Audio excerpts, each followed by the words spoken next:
Stop being so friendly. I work a behavioral healthcare agency. At the time this occurred, there were 14 therapists who reviewed paperwork from various psychiatric facilities. I'm the receptionist.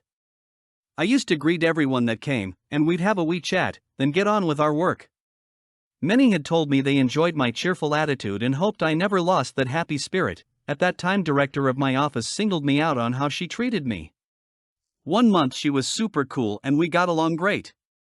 The next month she'd be on me about every little thing I did. I didn't know what to do. One day she called me to her office and said I was being too social, talking too much with coworkers, not getting my work done, not true, etc. I needed to limit my conversations to just greeting people and leave it at that. I looked at her, saying I would do exactly as she said. No more socializing.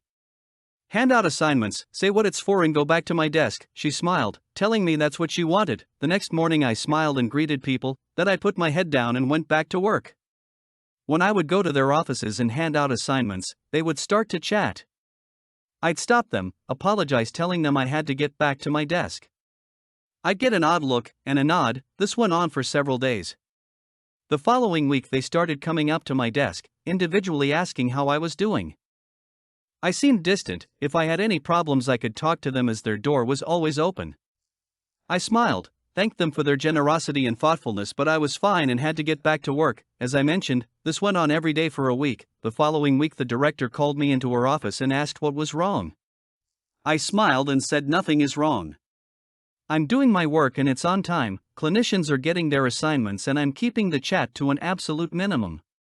Like you wanted. She looked at me and said the clinicians were concerned about me as I haven't been talking to them. They feel I might be going through some kind of depression and they told me their door is always open. She didn't say anything at first, then she told me just keep the chats to a few minutes. I told her no problem.